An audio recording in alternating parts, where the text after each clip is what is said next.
Hello guys, চলে আসলাম রুদ্র নূতন রান্নাঘরে। আজকে রেসিপি নিয়ে আজকে কি রেসিপি তোমাদের সঙ্গে শেয়ার করছি। দেখো, আজকে হবে পাঁঠার মাংস রান্না।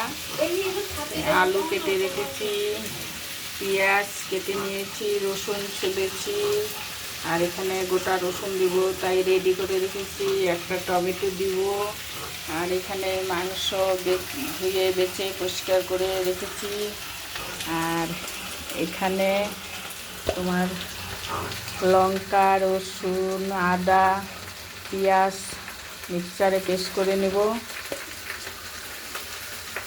রেডি করে রাখছি। ভাত হয়ে গেছে। আর এখানে নাতনির জন্য আলু ভাজা বসাইছি। ও পাঁঠার মাংস খেতে চায় না, ও মুরগির মাংস ভালোবাসে, তার জন্য আলু ভাজতে লাগছে ওর জন্য। যদি না খায়, খেলে তো ভালোই, যদি না খায় তাহলে আলু ভাজা ঘি দিয়ে দেবো ওকে। খাওয়া নেওয়া ভীষণ ঝামেলা ওর জন্য। মুরগির মাংসটা ভালোবাসে, পাঁঠার মাংস গন্ধ পেলেই টের পেয়ে যায়।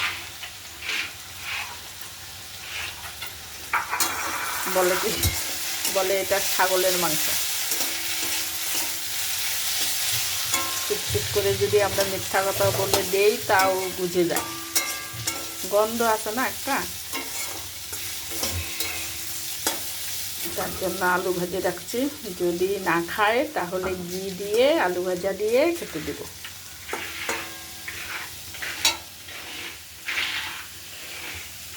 তো তোমরা সঙ্গে থাকো, দেখতে থাকো মাংসটা রান্না করব।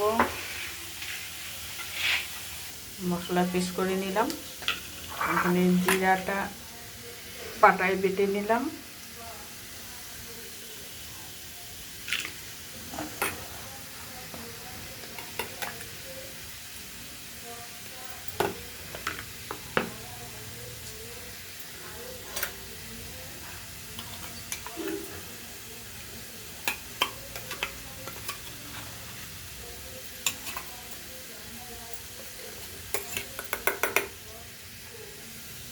দেখো, আলু ভাজা নামাই নিচি হয়ে গেছে। আর এখন কটা কাঁঠালের বিচি ভাজবো, একদম পাতলা করে কেটে রেখেছি। কাঁঠালের বিচি পাতলা করে কেটে কেটে ভাজলে মনে করো মচমচা হয়, কটকটা ভালো লাগে। আমার মেয়ে খেতে ভালোবাসে, ওর জন্য কটা কাঁঠালের বিচি ভাজছে।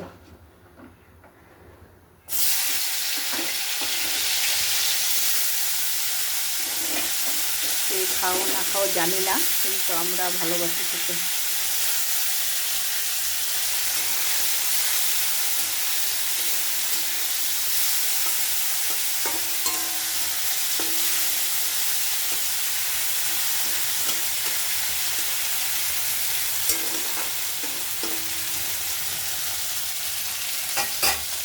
একটু হলুদ দিয়ে দিই হালকা।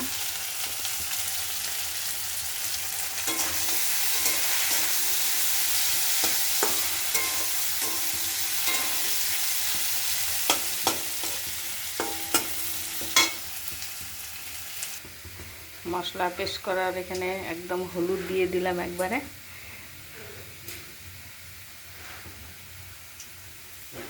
সব মশলা আছে এখানে। ওই তেলের মধ্যে আবার তেল দিয়ে দিচ্ছি।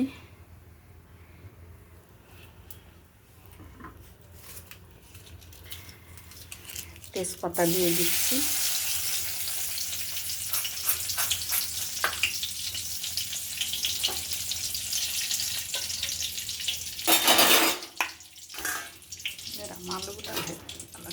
মাংসের আলুগুলো একটু ভেজে নিচ্ছি।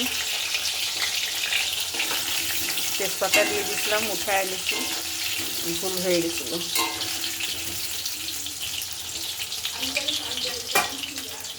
যা, কাঁঠালের বিচি ভাজা হয়ে গেছে, ভাতও উঠায় দিছি। আলু ভাজা হয়ে গেছে, আলুগুলো হালকা একটু ভেজে নিলাম, তেজপাতা দিয়ে দিচ্ছি, পেঁয়াজ রসুন দিয়ে দিচ্ছি।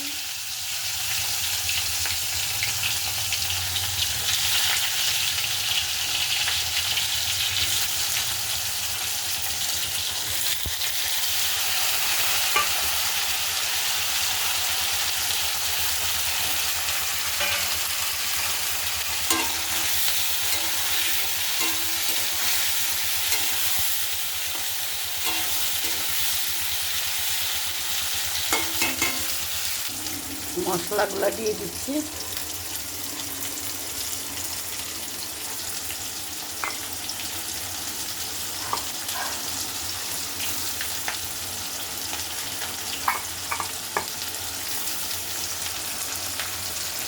দিয়ে ভালো করে মশলা কষায় নেব।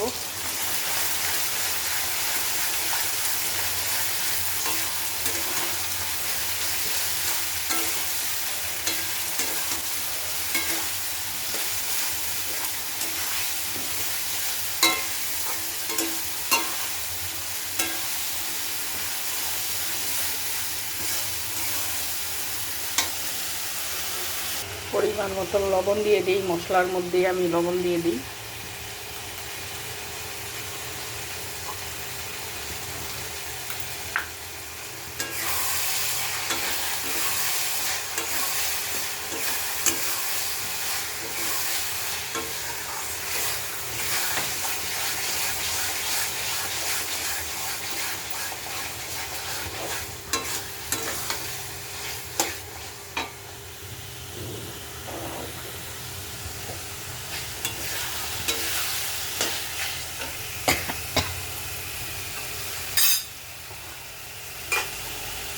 মাংস দিয়ে দিচ্ছি।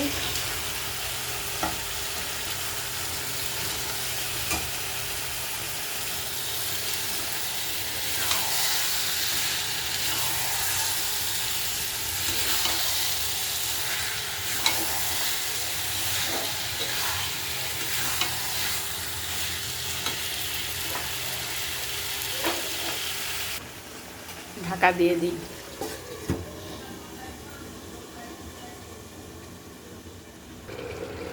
ঢাকনাটা খুলে দেখি।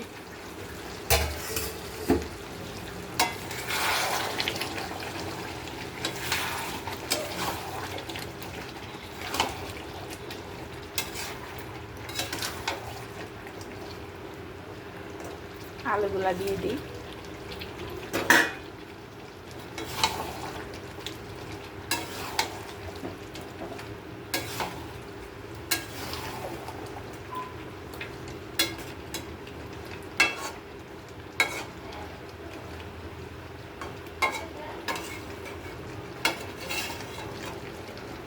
ঠিক আছে, এখন একটু ঢাকা দিয়ে দিব, তারপরে হলে যে নামাতে হয় তোমরা তো জানোই। ঠিক আছে, টাটা।